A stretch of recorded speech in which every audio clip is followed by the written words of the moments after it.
બાબરાના આયશાપુર ખાતે રામજી મંદિર, શિવ મંદિર આવા અનેક સેવાકીય કાર્ય કરવામાં આવ્યા છે, જેમાં દીકરીઓને તહેવારોમાં ઉપયોગના હેતુથી જાનકી બાગ પણ બનાવવામાં આવ્યું છે. તેમજ 3 દિવસના પ્રાણ પ્રતિષ્ઠા મહોત્સવમાં યોજવામાં આવશે, જેમાં સમગ્ર લોકોને આમંત્રણ આપવામાં આવ્યું છે. આ ઉપરાંત કાર્યક્રમમાં લોક ડાયરો અને મહાઆરતીનું પણ આયોજન કરવામાં આવશે. મારું નામ ડાયાભાઈ લક્ષ્મણભાઈ ચોવટિયા. મૂળ મારું જન્મસ્થળ ગોંડલ, પણ મારા મમ્મી પપ્પાનું ગામ ઈસાપર. તો મને એવું થયું કે મારા મમ્મી પપ્પા પાછળ કંઈક ને કંઈક કરવું જોઈએ, એટલે ગામની અંદર રામજી મંદિર, શિવ મંદિર, શીતળામાનું મંદિર, પક્ષીઘર, બસ સ્ટેન્ડ, ચબૂતરો, ધોબીઘાટ, પ્રવેશ દ્વાર, આ રીતનું ટોટલી ગામની અંદર સુવિધા જરૂર હતી એ મુજબની બધી સુવિધાઓ કરી દીધી. ગામની ખૂબ જ લાગણીપૂર્વકની પ્રેમથી ગામે સાથ સહકાર ખૂબ આપ્યો છે. અને મને એવો એક ભાવ હતો કે મારા વતનની અંદર કાંઈ ને કાંઈ કરવું છે એવો, એટલે તન મન ને ધનથી છેલ્લા 1 વર્ષની અંદર આપ જોવો છો એ રીતનું આખું રામજી મંદિર, શિવ મંદિર, પછી બસ સ્ટેન્ડ, ચબૂતરો, પક્ષીઘર, ત્યાર પછી ધોબીઘાટ, જાનકી બાગ નામનો એક મારી દીકરીઓ માટે એક આખો 5 વીઘાની અંદર બગીચો બનાવ્યો છે. એની અંદર 8-10 ખાઈટો મૂકી દીધી છે.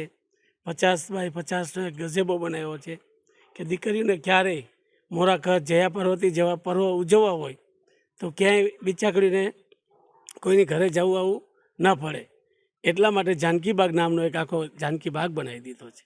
અને એનું આ 8, 9 અને 10 3 દિવસની પ્રાણ પ્રતિષ્ઠા છે. એમાં 3 દિવસ સુધી સવારે, બપોરે, સાંજે મહાપ્રસાદ જમવાનું બધાનું આયોજન છે. આખા ગામની તમામ બહેનો દીકરીઓ, કોઈ પણ ગામમાં સાસરે હોય એ બધી જ બહેનો દીકરીઓને અમે આમંત્રણ આપ્યું છે, અને બધી દીકરીઓને અમે દક્ષિણા પણ આપવાના છીએ. આમંત્રિત મહેમાનોમાં તો પહેલી વહેલી વસ્તુ એ છે કે બાબરા તાલુકાના 58 ગામ છે એવું મને જાણવા મળ્યું. 58 ગામના રામજી મંદિરના પૂજારીઓ બધાને જ આમંત્રણ આપ્યું છે. એ બધા આવવા માગે છે, આવશે. ત્યાર પછી 9 તારીખે રાત્રે લોક ડાયરાનો પ્રોગ્રામ છે, જેની અંદર નામી કલાકારો મનસુખભાઈ વસોયા, પછી નાથુદાસ ગઢવી, રેખાબેન વાળા, શ્રુતિબેન પટેલ અને એક બારોટના દીકરા છે. આવી રીતે સાંજે 9 તારીખે લોક ડાયરાનો પ્રોગ્રામ છે.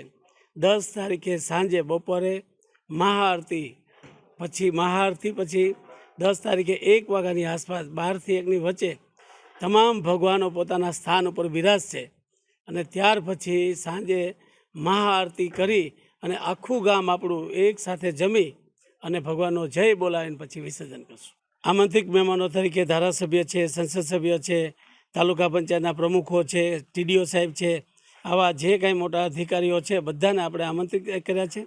બીજા નંબરે કંકોત્રીની અંદર એક પણ ગામના અમારા નાનામાં નાના વ્યક્તિ હોય એને બધાનું નામ લખ્યું છે.